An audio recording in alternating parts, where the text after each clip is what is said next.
Selamat malam Bapak Ibu, saudara-saudara, para sobat dan handai tolan sekalian. Kita bertemu kembali dalam channel kita Lifelong Education, pendidikan sepanjang hayat. Masih dalam suasana tahun baru Imlek, kita melanjutkan kisah tentang Imlek. Salah satu hal yang sering ditanyakan oleh orang-orang di Indonesia adalah, apakah hari raya Imlek itu hari raya agama Konghucu? Nah, ini sering menjadi satu pertanyaan. Kita akan berusaha mengupas tema ini. Nah, Bapak Ibu, saudara-saudara, para sobat dan handai tolan sekalian, sebelumnya kita harus melihat sedikit sejarah Indonesia, karena kita akan bicara tentang Indonesia.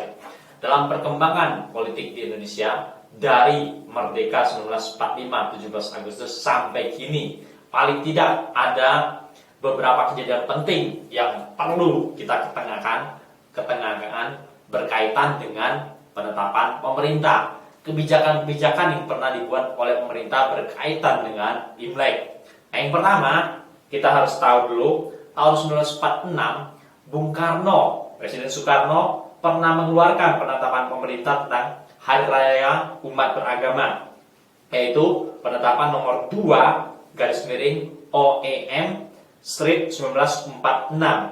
Nah, pada pasal 4 dikatakan di sana dinyatakan bahwa ada 4 hari raya orang Tionghoa, yaitu tahun baru Imlek, hari wafatnya Konghucu, Chengbing, dan hari lahirnya Konghucu. Jadi ada 4 hari raya bagi orang-orang Tionghoa pada zaman itu, dan ini berlangsung dari 1946 sampai 1967. Dan ini berlangsung sepanjang pemerintahan Orde Lama. Pengakuan yang demikian tentang hari raya Imlek, begitu juga hari raya yang lainnya. Lalu pada tanggal 6 Desember 1967, Presiden Soeharto mengeluarkan instruksi nomor 14/1967 berkaitan dengan pembatasan agama, percayaan, adat istiadat China. Nah, oleh karena itu orang-orang Tionghoa di Indonesia sangat dibatasi untuk melakukan upacara agama, kepercayaan, dan adat istiadat. Dan itu hanya boleh dilakukan di lingkungan keluarga dan dalam ruangan yang tertutup. Jadi mulai tahun 1967 mengalami pembatasan yang ketat. Kondisi terus berlangsung sepanjang Orde Baru, pemerintahan Orde Baru. Dan ini berubah yaitu pada zaman Presiden Abdurrahman Wahid dan Ibu Mega. Jadi pada tanggal 17 Januari tahun 2000, Presiden Abdurrahman Wahid mengeluarkan Kepres nomor 6 tahun 2000. Isinya adalah pencabutan Impres nomor 14 tahun 67. Dengan demikian, secara tidak langsung ini memulihkan kondisi, yaitu kondisi memulihkan kondisi tentang orang-orang Tionghoa, yaitu penghapusan tentang pembatasan tersebut. Dan setelah itu ditindaklanjuti pada 19 Januari 2001, yaitu Menteri Agama RI pada waktu itu mengeluarkan Keputusan nomor 13 tahun 2001 tentang perayaan Imlek sebagai hari raya nasional. Dan kemudian di era Presiden Megawati melalui Kepres nomor 19 tahun 2002, dan Imlek menjadi hari raya nasional bagi orang-orang Tionghoa atau bagi agama Konghucu. Nah, ada sejarah yang sedemikian, dan dengan pemahaman ini memang ada sedikit pemahaman, paling tidak ada 2 macam pemahaman yang kita bisa ketengahkan berkaitan dengan kondisi di Indonesia. Yaitu pertama, Imlek dipahamin sebagai hari raya agama Konghucu. Yang kedua, Imlek dipahami sebagai hari raya bagi orang-orang Tionghoa. Jadi 2 perspektif yang seperti ini yang beredar di kalangan orang-orang di Indonesia. Walaupun bisa ada pemahaman hanya terbatas pada orang-orang beragama Konghucu, tapi sebenarnya tidak demikian adanya. Tapi adalah hari raya bagi seluruh orang-orang Tionghoa, baik dia beragama Konghucu maupun beragama yang lain-lainnya. Nah, biar Bapak Ibu saudara-saudara sekalian, dengan menelusuri sejarah seperti ini, kita menjadi jelas adanya.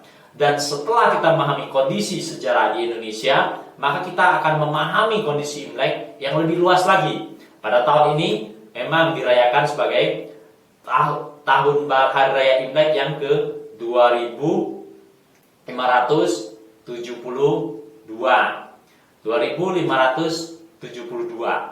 Karena mereka menghitung dari tahun 551 sebagai Imlek yang pertama, yaitu tahun kelahirannya Konghucu. Kalau demikian, memang kadang-kadang orang memahaminya, kok sepertinya Hari Raya Imlek hanya milik orang yang beragama Konghucu. Tapi itu bukanlah demikian maksudnya. Tapi itu hanya satu bentuk penghargaan yang tinggi dari orang-orang di China, orang-orang di Tiongkok yang menghargai Konghucu, di mana dia memelihara tradisi orang-orang China dari zaman hidup sebelumnya dia. Oleh karena itu tahun kelahiran dia ditetapkan sebagai perhitungan awal Imlek. Tapi Imlek sebenarnya, Hari Raya Imlek sudah diadakan jauh-jauh hari sebelum Konghucu dilahirkan, bahkan sampai mendekati tahun 4000 sebelum Masehi. Banyakan orang mengacu pada Huangti, Kaisar Kuning. Jadi kalau merujuk pada situ, maka perayaan Hari Raya Imlek sudah berlangsung kira-kira 4000 tahun lebih. Jadi sejarah yang lama sekali, sejarah yang panjang. Nah, oleh karena itu Bapak Ibu Saudara-saudaraku sekalian, maka Hari Raya Imlek, Tahun Baru Imlek, bukanlah hanya milik agama Konghucu, tapi dirayakan oleh semua orang-orang Tionghoa di Indonesia, bahkan semua orang-orang Tionghoa di China, dan semua orang-orang Tionghoa yang tersebar di berbagai negara di dunia ini. Karena itu adalah tradisi yang turun-temurun dan tidak berkaitan langsung dengan keagamaan tertentu. Dengan pemahaman inilah kita harus memahami Tahun Baru Imlek. Tahun baru berdasarkan Nongli. Tahun baru berdasarkan kalender bulannya orang-orang China. Jadi tahun ini dirayakan 12 Februari sebagai hari pertama Imlek. Dan ini dirayakan akan berlangsung sampai berakhir di tanggal 15. Dihitung dari 12 Februari terus nanti sampai hari ke-15-nya, dan hari ke-15-nya itu disitulah berakhirnya. Dan tahun baru, Hari Raya Imlek, Tahun Baru Imlek itu sebenarnya adalah memperingati tentang pergantian musim, memasuki satu tahun yang baru, yaitu berakhirnya musim dingin dan mulai masuk pada musim semi, Chunjie, Chuntian. Satu Chuntian yang baru, satu musim semi yang baru, satu pengharapan yang baru. Setelah beberapa bulan dalam musim dingin tidak bisa mengerjakan pertanian dan masuk pada musim semi dan ada pengharapan yang baru. Demikian Bapak Ibu saudara-saudaraku, para sobat dan hadirin Tuhan sekalian. Kiranya ini menjadi jelas bagi kita semua. Selamat malam, sampai bertemu pada episode yang mendatang.